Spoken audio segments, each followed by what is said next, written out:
Again, obviously a bit of a chaotic overtime there, but the way that your team battled back in the third period, what are your overall impressions of this game?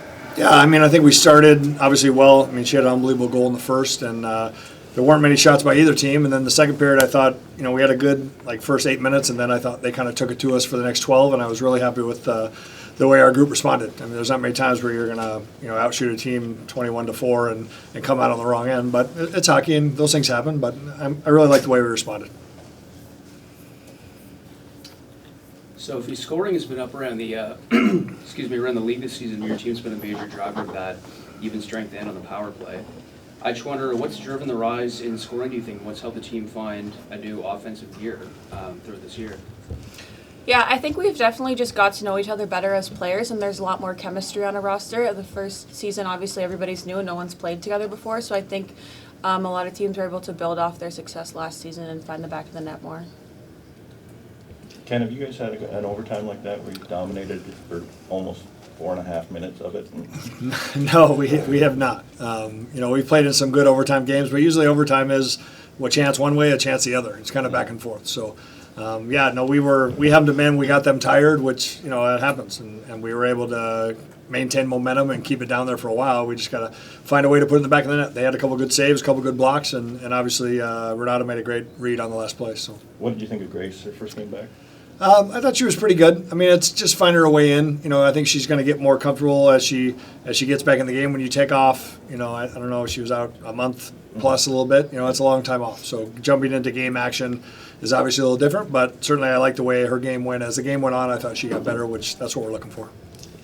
Coach, you guys seem to control a lot of the puck in Toronto's zone, but you didn't seem like you guys could really get anything going in the middle of the ice. What were your thoughts on that, and what would you want to see your team adjust in order to that? I would say the first two periods, we know what they do. They collapse, they surround the net, they do a good job coming back to the house. So, obviously we need to quick strike against them. We need to get pucks, low to high, kind of spread them out and do it. And the first two periods we were having a hard time doing it. But I thought the third period we did a much better job getting pucks in, tracking pucks, getting pucks to the net, all that sort of thing.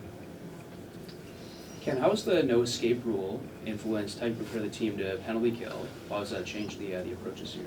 I just think that all of our players have to know how to kill penalties. I mean, I think it's imperative that if a D takes a penalty, that we have to select which of the forwards is going to act like a D, and then we got to get it clear to try to get a second D on the ice. And it's interesting the way the rule is shaken out. I know it's cost us a couple times where we haven't gotten clears because maybe we have players who haven't killed that much in their time for us, but certainly we need them to know how to clear and know how to kill. So it's to me it's kind of an interesting twist on the rule a little bit, but it's been good.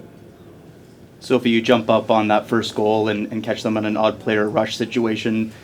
Offense is such a big part of your game. When do you know that you have the green light to go and jump up on those plays? What are some of the things that you see on the ice that allow you to jump up on those plays?